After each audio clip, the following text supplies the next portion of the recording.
Assalamualaikum warahmatullahi wabarakatuh. Perkenalkan, nama saya Muhammad Alda Putra dari kelas 4C.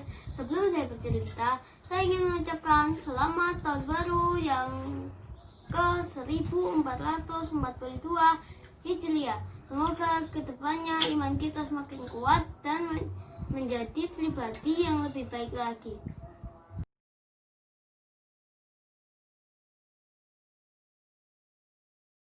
Sudah beberapa bulan ini kita selalu berada di rumah. Kita tidak boleh keluar rumah. Kita tidak boleh bertemu teman-teman, apalagi ke tempat yang ramai.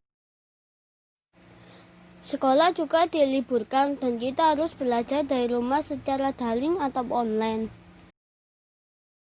Tempat ibadah pun ditutup. Kita harus beribadah di rumah masing-masing.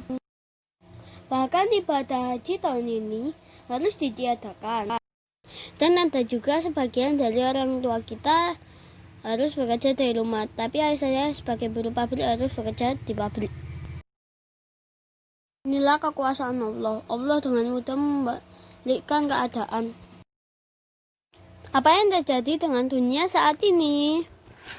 Karena Allah sedang menurunkan penyakit menular di seluruh dunia, termasuk di Indonesia yang bernama COVID-19. Apa COVID-19 itu?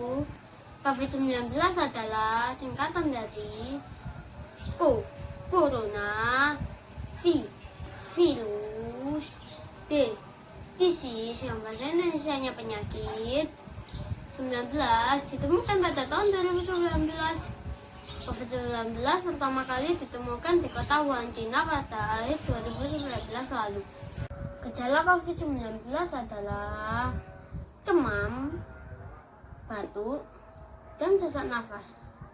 Virus corona bisa kita hindari, teman-teman, dengan cara kita tetap mematuhi protokol kesehatan. Apa saja protokolnya? Protokolnya yaitu selalu pakai masker jika terpaksa di tempat keramaian. Jaga jarak minimal 2 meter. Dan sering-seringlah cuci tangan dengan sabun dan air yang mengalir. Selalu jaga kesehatan ya teman-teman. Bagaimana cara menjaga kesehatan itu?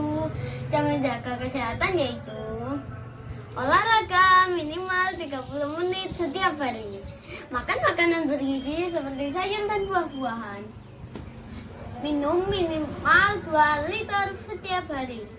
Dan jangan lupa istirahat yang cukup selama 9 jam setiap hari.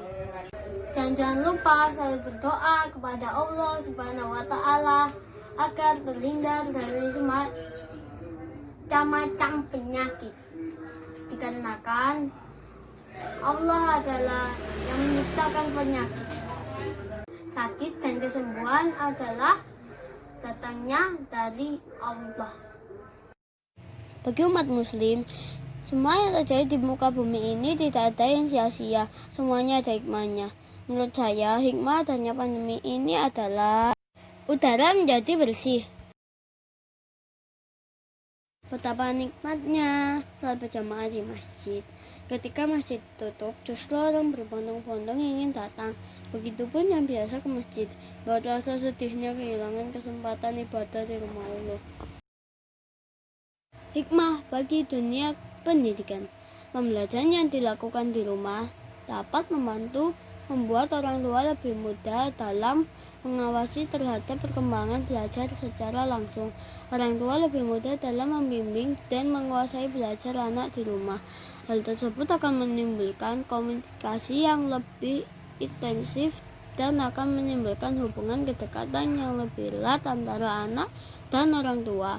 Orang tua dapat melakukan bimbingannya secara langsung kepada anak mengenai materi pembelajaran yang belum dimengerti oleh anak. Dalam kegiatan pembelajaran secara online yang diberikan oleh guru, maka orang tua yang dapat memantau sejauh mana kompetensi dan kemampuan anaknya,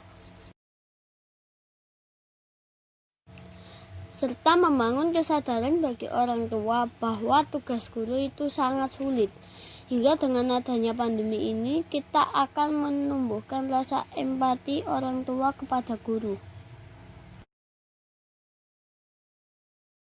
Perlu teman-teman ingat, Allah tidak akan menurunkan penyakit apabila tidak ada penawarnya.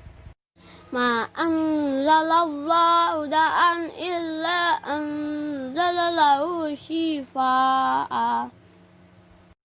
Tidaklah Allah menurunkan penyakit kecuali Dia juga menurunkan penawarnya. Semoga vaksinnya segera ditemukan. Sebelum vaksinnya ditemukan, kita harus tetap sabar dan ikhtiar ya teman-teman.